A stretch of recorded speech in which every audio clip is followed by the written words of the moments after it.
I was a few minutes late for our anniversary because of traffic. When I finally reached the private room, I hesitated at the door, hearing teasing laughter echoing from inside. Taking a deep breath, I pushed the door open just a crack and peeked in. The door wasn't completely shut, and through the chaotic, dazzling lights, I could see Edmund sitting in the middle of the crowd. His arm was around a woman with a graceful figure, and she clung to him like she was weightless. They were locked in a kiss, completely engrossed in each other. From where I stood, I could even see the veins in Edmund's hand as he gripped her waist tightly, almost like he was trying to pull her inside of him. I stood there frozen, my hands clenched at my sides. The rumors had been right. The woman he once loved but couldn't have was back, the one he had pined for during his lowest moments. The atmosphere in the room grew hotter by the second, and I quietly shut the door behind me. The truth stung, but in a way it was a relief. Today wasn't just the 3rd anniversary of our relationship, it was also my birthday. 3 years ago, Edmund had confessed his love to me in the pouring rain, holding a bouquet of roses. His gaze had cut through the mist, landing squarely on me, and I could tell how nervous he was, as if a single word of rejection from me could shatter him completely. And now here we were, 3 years later, on this day that should have been special for us, and he was passionately kissing another woman in front of everyone.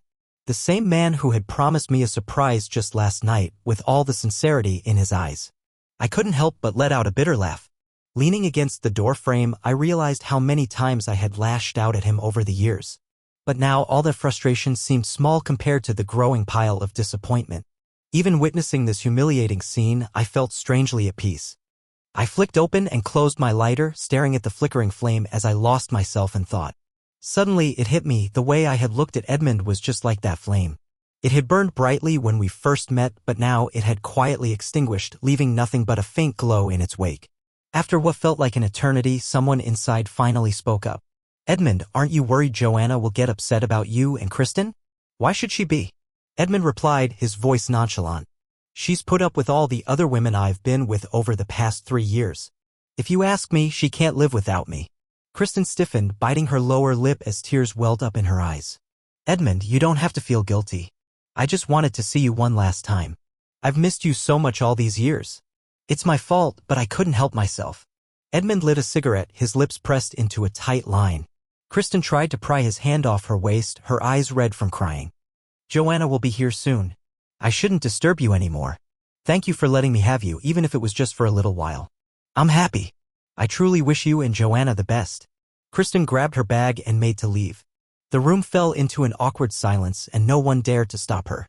After all, compared to the sudden reappearance of Edmund's first love, Edmund and I had been together for 3 solid years. Just as Kristen was about to push the door open, I stepped into her path. Edmund snapped. He strode forward and pulled the trembling woman into his arms.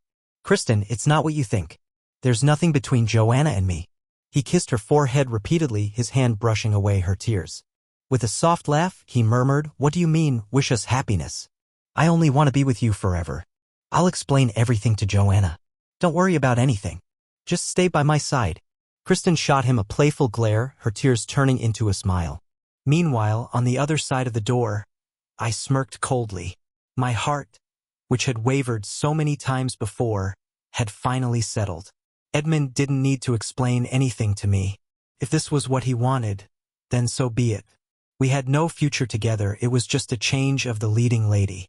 Our 3rd anniversary had now become the first day of their reunion. The room quickly came back to life, and I pulled out the gift I had spent 6 months preparing. One by one, I started burning the photos of us. The flames jumped and spread, consuming the images of our smiling faces. As the ashes fell, it felt like a chapter of my life had finally closed. And when I turned to leave, the last thing I saw was Kristen tilting her head seductively, licking the wine dripping down Edmund's throat. His eyes darkened with desire, his gaze burning with lust. Kristen was so gentle and considerate. Edmund was lucky. If I were here, I'd just nag him to drink less. How boring.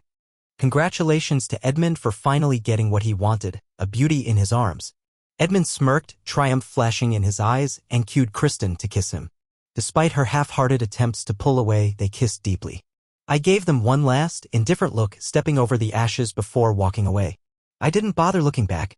While packing up my things at the villa, I received a friend request. It was from Kristen. After a brief moment of hesitation, I accepted it. Soon, she sent me an audio message.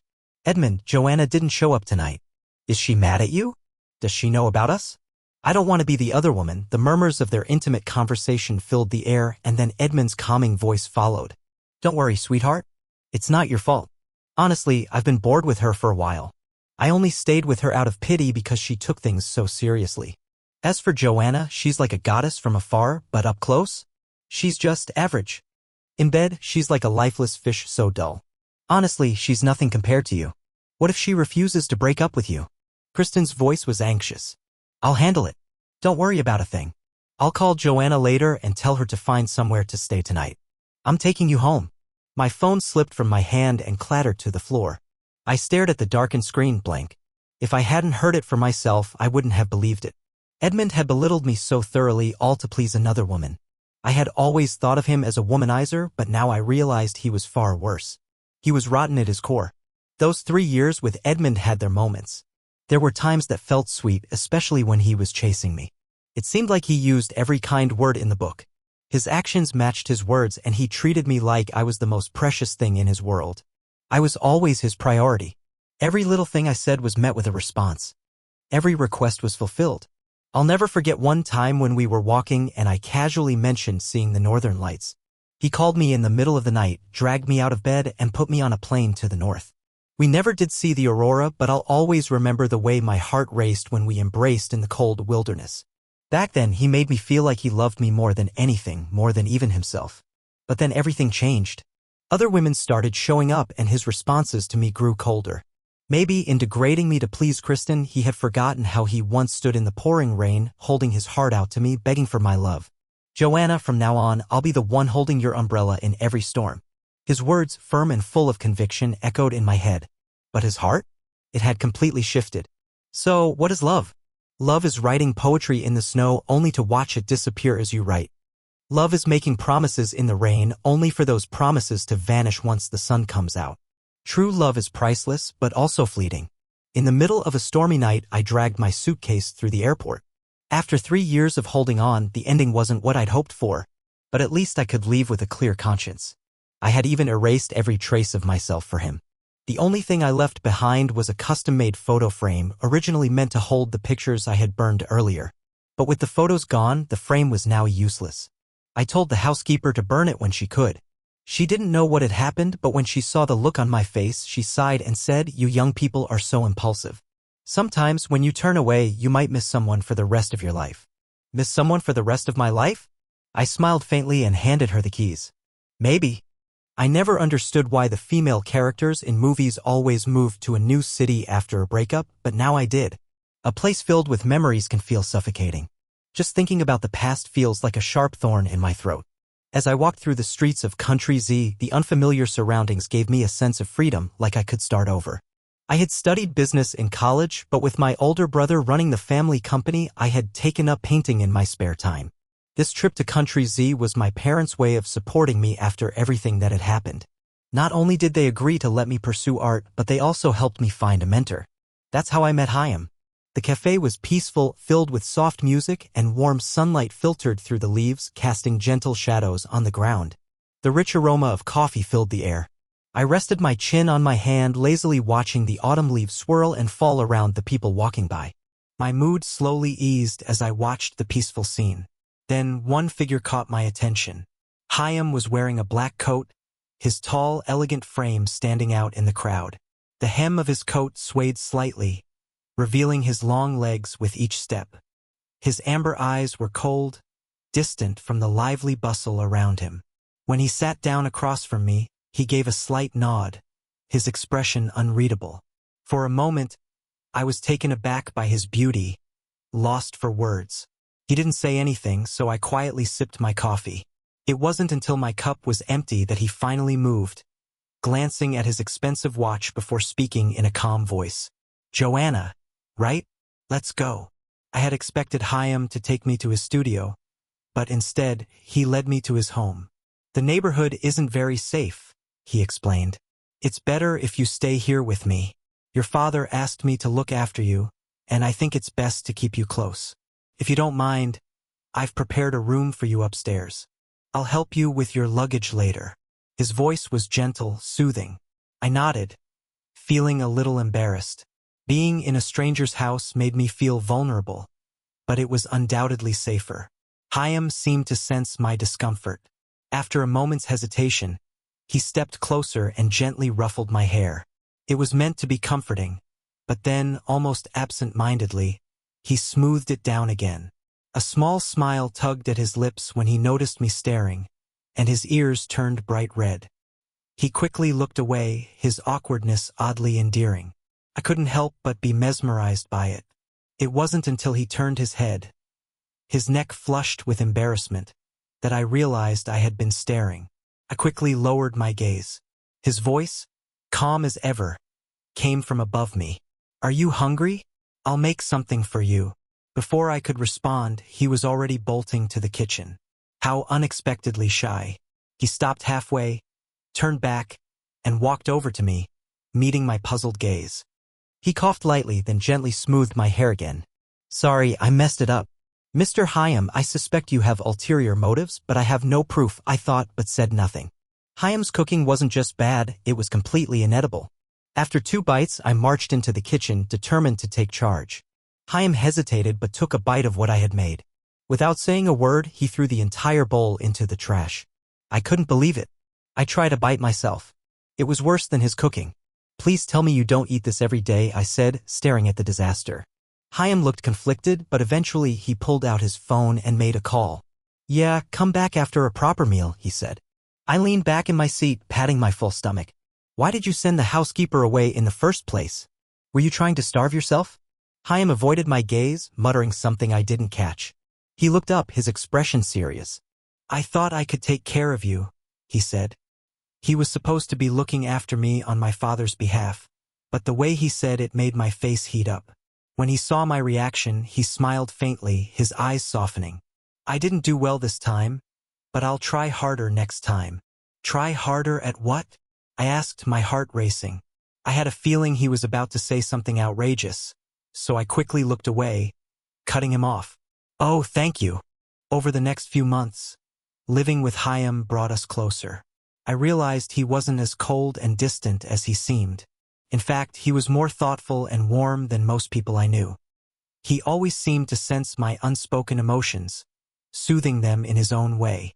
When I first arrived, I had felt lost and helpless, overwhelmed by the language barrier and unfamiliar surroundings. Though I tried to hide it, Chaim seemed to notice. He started finding excuses to take me out, traveling, meeting his friends, helping me adapt. The process was slow and tedious, but Chaim was patient, offering support in his own quiet way. Even his disastrous cooking gradually improved to suit my tastes. Being loved truly does help you grow. In just 6 months, I gained 6 pounds, but more importantly, my heart changed. Under Chaim's care, my once dry heart became vibrant and full again. Though he was often quiet and reserved, I found his clumsy but careful affection more endearing than Edmund's empty sweet talk. During that time, a tiny seed of longing for Chaim began to grow in my heart. One day, Chaim once again used the excuse of a friend's cat doing backflips to take me out. I bit my lip and took his hand. "You're such an idiot," I muttered softly. Chaim paused, then smiled, intertwining his fingers with mine. His usually cold eyes were filled with warmth, the affection in them almost overwhelming. This man had no idea how charming he was. I looked down, trying to suppress my smile. My heart raced, a little deer inside me jumping for joy. Driven by my passion for painting, I threw myself into learning, following Chaim around, unaware of how quickly time passed. Before I realized it, I had spent an entire year in Country Z. The painful memories from my past now felt like they belonged to another lifetime. One day, I received a message from my best friend, Destiny. "Edmund and Kristen broke up. I heard it got pretty messy. Edmund's been looking for you everywhere. He can't get in touch with you, and he's acting like a madman, almost calling the police. Are you planning to come back? Do you still have feelings for him?" The chat bubble kept showing typing. I knew Destiny didn't want us to get back together, but she was clearly worried I might make a reckless decision. For the 3 years I'd been with Edmund, His possessiveness had pushed me away from all my friends.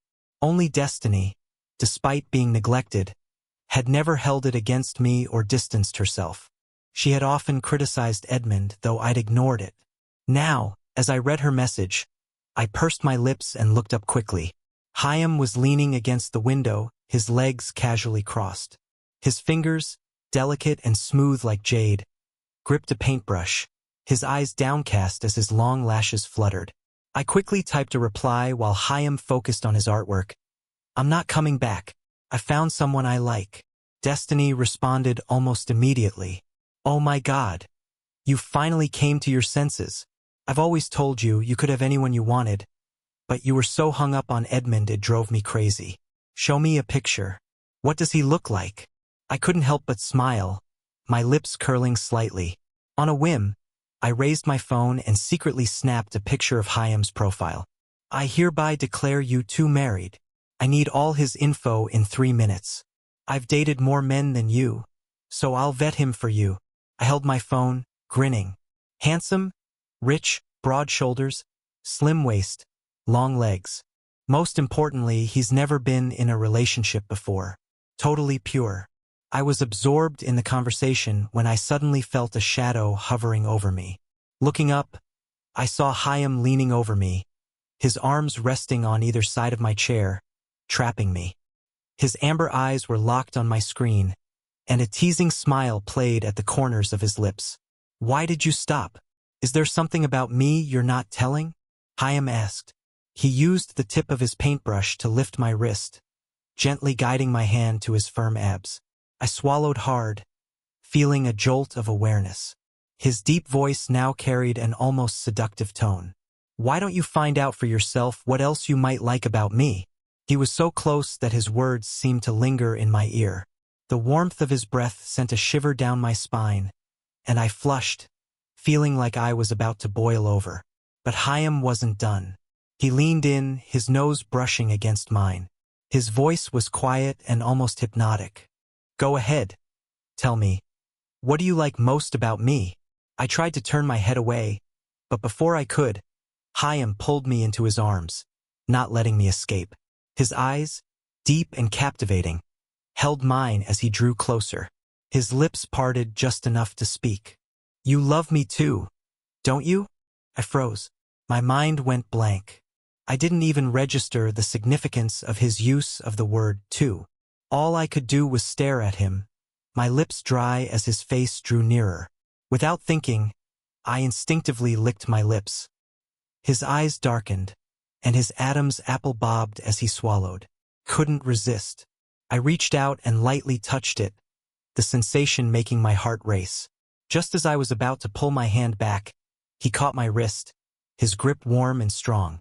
The heat from his touch spread up my arm, and my pulse quickened. With his beauty right in front of me, I decided to throw caution to the wind. I covered his eyes with my free hand and kissed him boldly. His lips were soft, and the brief contact left me wanting more. But before I could pull away, he wasn't having it. In one swift motion, he pulled me onto his lap. Flustered and burning with heat, I squirmed to escape, but he groaned low and deep, holding me tightly. "You're not getting away," he murmured. His heated kisses trailed down my neck, leaving a blazing path in their wake. The night stretched on, and the summer breeze slipped through the thin curtains, filling the room with warmth. Chaim had me pinned to the bed, my mind spinning as I whispered his name. His dark hair was damp with sweat, and his hot breath brushed my neck and ear, murmuring my name over and over. Dizzy and overwhelmed, I reached up to touch his shoulders, but he caught my hand, intertwining our fingers. "Chaim!" My voice broke, uneven, a soft whimper escaping my lips. Suddenly, my phone vibrated from the bedside table. Chaim reached over to silence it, but the caller was persistent. After our passionate storm, Chaim lay on top of me, breathing heavily. His usually composed eyes were still clouded with desire. He kissed my lips softly, almost as if apologizing, before handing me the phone. The screen showed Destiny calling. Thinking it might be important, I quickly answered, but the voice on the other end was all too familiar. "Joanna, enough? Come home. Where are you? They'll come get you." Chaim's low chuckle filled the air, his voice dark with possession. "Mr. Edmund, what business do you have calling my woman in the middle of the night?" He leaned down and whispered in my ear, loud enough for the phone to pick up. "Your ex is looking for you." There was a long pause on the other end, then Edmund's voice exploded, furious. "Who are you? Why are you with Joanna? What the hell are you doing?" Chaim laughed lazily, still holding traces of our earlier passion in his eyes. "Edmund, it's 10 p.m. where you are, but here, it's already the middle of the night. A man and a woman awake at this hour, what do you think we're doing?" I nestled into Chaim's arms, yawning lazily.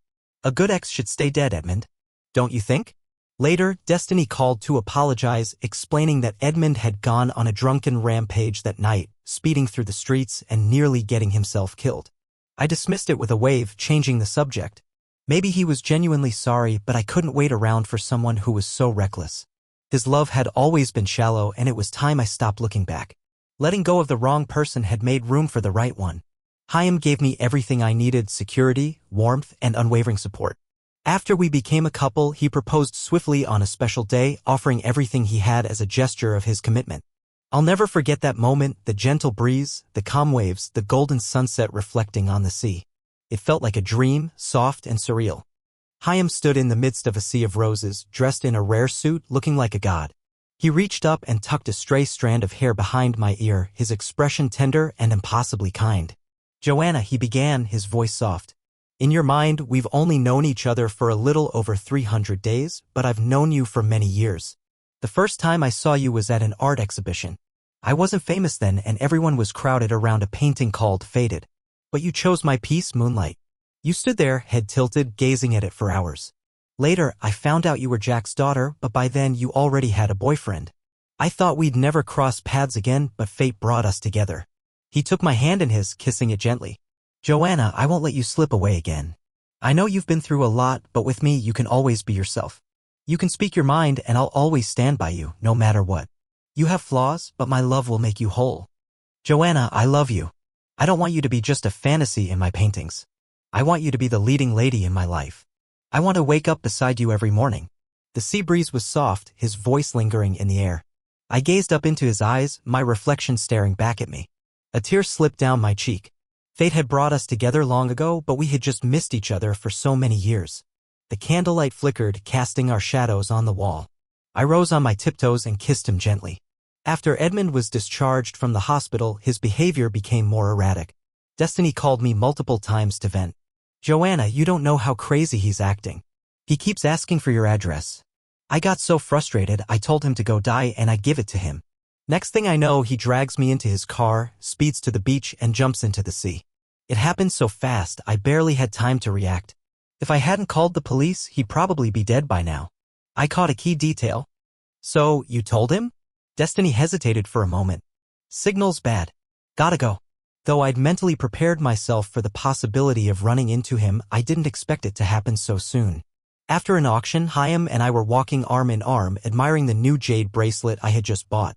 The bracelet hung loosely, complementing my pale skin and giving off an elegant yet cool vibe. We had bought 3 bracelets that day. The other 2, rare high-quality pieces, were gifts for my mom and his. Suddenly, Chaim stopped. His eyes narrowed at a figure ahead, a flicker of disdain crossing his face. I raised an eyebrow, sensing his sudden tension. Before I could ask, a familiar, trembling voice reached my ears. Edmund's eyes were red, his expression soft, and his gaze filled with a heavy, almost unbearable longing. It had been over 2 years since we last saw each other, and he looked like a completely different person. Gone was the confident, carefree man I once knew. In his place was someone lonely, desolate, like stagnant water, cut off from life. When our eyes met, I could clearly see the regret and sorrow etched into his face. Strangely, seeing him like this gave me a sense of quiet satisfaction. I couldn't help but smile. Edmund seemed to misread the situation, his eyes lighting up with a glimmer of hope. "Joanna, I'm here to take you home." Chaim immediately stepped in front of me, blocking him from view. I gently tugged at his sleeve, murmuring softly, "It's okay. I can handle this." Edmund stretched out his hand toward me, but I quickly stepped back, deliberately avoiding his touch and instead entwining my fingers with Chaim's. Edmund's hand halted midair, and a bitter smile curled at his lips. His posture, once so proud and confident, slumped as if a great weight pressed down on him. I expected him to storm off, pride wounded, but instead, he swallowed hard, forcing his emotions back. When he lifted his gaze again, his dark eyes were cautious, almost pleading. His voice was strained. "Joanna, I've reprinted all the photos you burned. I couldn't find the original frame, but I had an identical one made. I've put our pictures in the most prominent place in our home. I look at them every day and think of you. I've missed you so much it's driving me crazy. Joanna, I was wrong. I took your love for granted and hurt you. I've truly realized my mistakes and I promise I'll treat you better. We've been together for 3 years, over 1,000 days. Can you really just throw that all away? Joanna, please, just give me one more chance. Come back with me. We'll get married. I'll give you the grandest wedding and I swear I'll never look at anyone else." Edmund dropped to one knee, trembling, and opened a velvet box. Inside, nestled on a bed of black satin, was a sparkling pink diamond. He looked at me with wide, desperate eyes, his expression tense and pleading, as if my answer would decide his fate. I'd seen that look before, the same one he gave when he first confessed his feelings to me. I had fallen for it once, and I would not make the same mistake again.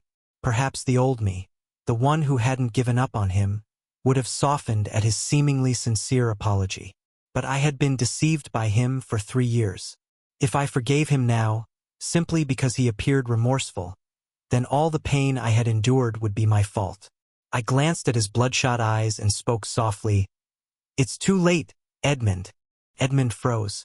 His eyes trembled, and his lips pressed tightly together, but he stubbornly held up the pink diamond. "What do you mean? I don't understand. I went through so much to get this diamond. You once told me it was your favorite." I stared at the pink diamond for a long time, feeling a pang of bitter irony. In 3 years with Edmund, I had never received anything like this. Yet now, after we had broken up, here it was. People always seem to realize the depth of their love only after they've lost it. I twisted the matching ring on my finger. Hyams, the stone gleaming in the light. When I finally looked up at Edmund, my eyes were cold, distant. "You and this diamond are both flawed. Your regret, your realization, your love. It all came too late." I spoke with a calm indifference, no longer hiding the disgust that I felt. Edmund swayed, almost losing his balance. His face went pale in an instant. "Don't do this," he begged. "Didn't we promise to grow old together? How long have you even known him? What makes this short time you've spent with him more important than our 3 years?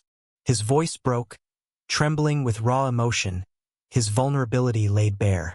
But I only laughed, cold and unamused, as though he had just told the most ridiculous joke. "Edmund, you're so deep in your own delusion, you've convinced yourself it's all real, haven't you? Think back. Did you ever mean those sweet words you whispered to me?" Edmund opened his mouth, but no words came. I had once mistaken a worthless stone for a precious gem, but now I had found the one who truly belonged to me. I smiled softly and squeezed Hyam's warm, slender hand, never sparing Edmund another glance.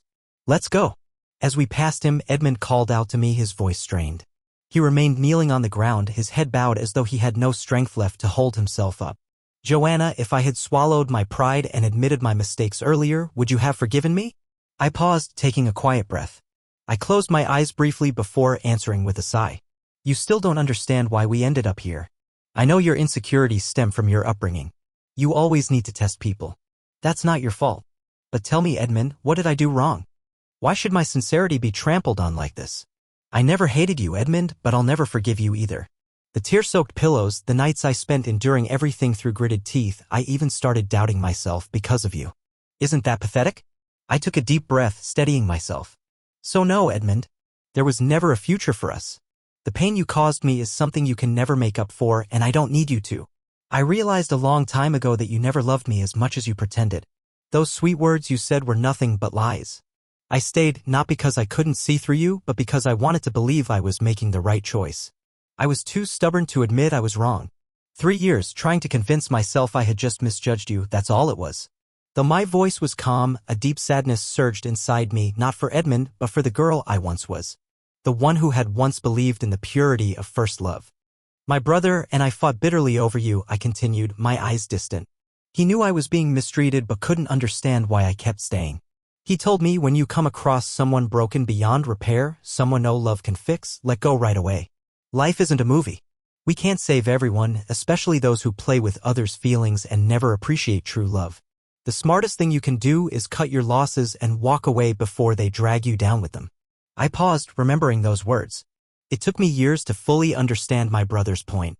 Wasting my emotions on someone who didn't deserve them, that was the greatest betrayal to myself. But finally, it wasn't too late to wake up. After that day, I never saw Edmund again. No one spoke of him again in my life. Until the day I married Chaim. A servant brought over a gift box. When I opened it, I found a photo frame. It looked like the custom one I had ordered once, just smaller. And empty. No photo inside. Chaim took it from me with the understanding that something was off. He flipped it over, and a small piece of yellow stationery peeked out from behind. Chaim raised an eyebrow, offering it to me. Want to read it? I couldn't help but chuckle at his subtle attempt to mask his jealousy with indifference. Why not? I teased, pretending to read the letter. As I expected, Chaim immediately stiffened, bracing himself for confrontation. Relax, I said, pulling him close and wrapping my arms around him. It's just trash. Why bother? He exhaled slowly, his expression softening. He tossed the frame into a seldom-used cabinet. Joanna, I trust you. You and I will always respect each other's decisions. I'll keep it here, in case you ever change your mind. Without hesitation, I grabbed the frame and casually tossed it into the trash. Then, tugging at his collar, I pulled him down onto the bed and silenced him with a kiss. Chaim, I whispered against his lips, if you were a little bolder, a little more aggressive, I might have been yours much sooner. His eyes darkened and his hands slid down to my waist, tracing slow, deliberate circles in the dim light. His voice dropped to a husky whisper. If I knew this is what you wanted, I wouldn't have held back. In one swift movement, my dress was torn from my body, flung carelessly to the floor. Behind his broad shoulders, my high heels teetered dangerously off the edge of the bed. We made love until late into the night, and by the time I was too exhausted to move, Chaim was still not satisfied. He held my ankle firmly, pulling me back toward him. Baby, he murmured, teasing, do you like me being this assertive? I kicked weakly at him, biting my lip in frustration. You're such a jerk. That only seemed to excite him more. With a groan, he said, God, I love it when you talk like that. The moonlight spilled softly into the room, wrapping us in a quiet, intimate glow. Later, as I leaned against the balcony, letting the cool breeze wash over me, I felt Chaim's warm hands cover my eyes. He kissed the nape of my neck, his voice full of affection. Joanna, you're more beautiful than the moonlight. As for Edmund, the truth was he regretted everything that night. When he left the private room and saw the half-burnt photos scattered across the floor, a sharp pain pierced his chest. But he shrugged it off and went home with Kristen in his arms. Yet, as soon as he stepped inside his house, the emptiness hit him. The place felt hollow, as if Joanna had never been a part of his life at all. The servants hesitated, biting their tongues, unsure of what to say. Kristen, oblivious to everything, giggled and urged him to join her in the shower. Later, as they lay in bed, she was all seductive allure, soft, irresistible. But when Edmund caught sight of the crumpled silk sheets, the ones Joanna had chosen, something twisted in his gut. The clash between her light, delicate scent and Kristen's overpowering perfume was suffocating. Irritated, Edmund pushed Kristen aside and lit a cigarette, his gaze distant as he stared blankly at the empty nightstand. There should have been a small teddy bear there, a reminder of better times. The cold breeze stirred the curtains, sweeping away the last remnants of warmth in the room. Without looking at her, he spoke, his voice flat. Helly, I'll have the driver take you home. Kristen had always been the girl Edmund had quietly admired during his teenage years. Back then, he wasn't the respected CEO he was today. He was just an ordinary, somewhat miserable boy caught in the chaos of his parents' constant fighting over their impending divorce. To them, he was nothing more than a burden and obstacle standing in the way of their freedom. Neither of them wanted him. He was like a ball being kicked back and forth, unwanted and unloved. A loner by nature, he fell for Kristen the moment he saw her, the center of attention, surrounded by a crowd. Maybe it wasn't love at first sight, but he wanted her. The girl everyone else admired and desired. The gap between their social statuses was too wide back then, and he could only watch her from afar, too afraid to approach. So when Kristen, now a famous celebrity, reached out to him and practically threw herself into his arms, he knew she wanted something. But even though he was fully aware of her motives, he couldn't resist her. After Kristen left, Edmund placed his phone beside his pillow, wondering how many days it would take before Joanna would call him. He knew she must have seen the intimate photos of him and Kristen, which was why she had burned their old pictures. He admitted to himself that he had crossed a line tonight with Kristen, but he had stopped himself before things spiraled out of control.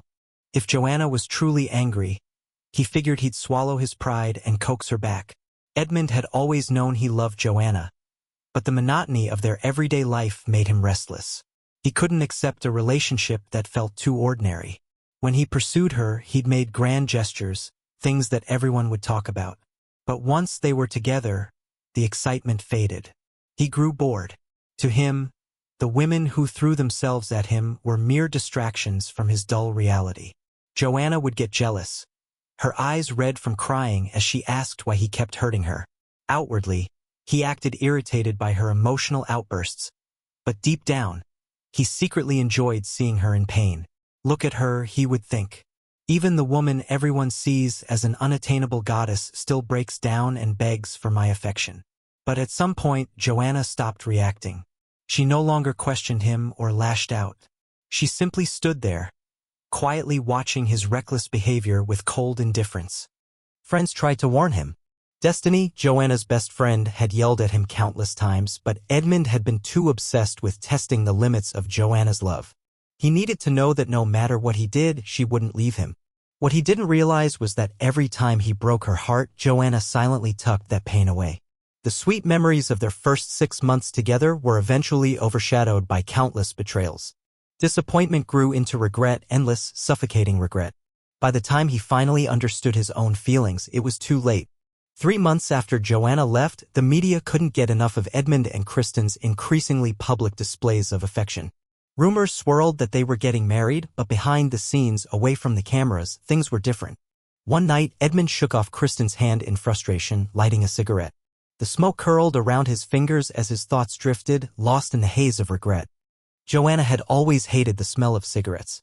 If she were here, she would have glared at him and snatched the cigarette away without saying a word. Sensing a shift in his mood, Kristen paused, smoothing the folds of her dress. She turned to leave, the click of her heels echoing against the floor. But after a few steps, she stopped and glanced back at him, her voice dripping with mockery. "Isn't this what you wanted?" she said, her tone sharp. "Now that Joanna's gone, why are you acting so lovey-dovey?" "She's just throwing a tantrum," Edmund replied coldly, his patience running thin. "And whatever happens between us is none of your business." Kristen chuckled softly. "Haven't you heard the saying? Belated affection is worth less than dirt." She paused, her eyes narrowing. "Give me the lead role in Cannes' next film, and I promise I won't say a word to Joanna."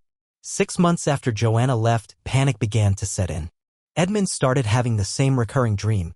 In it, Joanna stood in a wedding dress, radiant and beautiful like the moon, but the man holding her hand, the one she was pledging her life to, wasn't him. His belief that she would eventually come back began to crumble under the weight of those dreams and his endless longing. Desperate, he reached out to the one person who might know where Joanna was, her best friend, Destiny. He carefully orchestrated a situation Destiny couldn't refuse, and while she was distracted, he stole her phone's SIM card. With shaking hands, he dialed Joanna's number, surrounded by empty bottles. He had drunk heavily to gather the courage. Clutching the old photographs he had painstakingly reprinted, his fingers traced each picture as if he could somehow bring back the warmth he had once taken for granted. When he finally dialed her number, all the longing and regret surged to the surface. What he wanted to say was simple: "Joanna, I miss you." But what came out was harsh, tainted by desperation. "Haven't you played around enough? Come back," he said, his voice breaking. He knew now how much he loved her. He just wanted her back, wanted her to come home so he could hold her again and find the peace he so desperately craved. But the voice that answered wasn't hers. It was a man's voice, calm, lazy, and unmistakably possessive. "Edmund," the man said smoothly. "She's moved on." In that instant, a storm of emotions crashed over him, but he clung to denial. Joanna loved him, he thought. She was just angry. This was just another one of her games. Then he heard her voice, the one he had been yearning for. "Edmund, we broke up," Joanna said quietly. "Please stop interfering with my life." A soft murmur followed from the other side, a man's voice nuzzling against her neck. "Joanna," the man said, his words soft and intimate. Joanna laughed, planting a gentle kiss on his lips. "Yes," she whispered, "it's our life now." Edmund hung up the phone, numb and broken. The pain that spread through him was sharper and more consuming than any physical wound. It was the agony Joanna had once endured. In a reckless haze, he climbed into his car and sped off, only to crash, nearly losing his life in the process. When he finally regained consciousness in the hospital, his first words were, "Does she know I was in an accident?" His friend hesitated, pity in his eyes. "Destiny told her," he said quietly. "They said she wishes you a speedy recovery." In that moment, Edmund realized the truth. He had lost her completely, irrevocably. Time passed. At a press conference, a reporter asked him, "You've had a smooth and successful life. Any regrets?" For a moment, Edmund was lost in thought. Then, with a bitter smile, he lowered his gaze and said softly, "I realized too late. The end."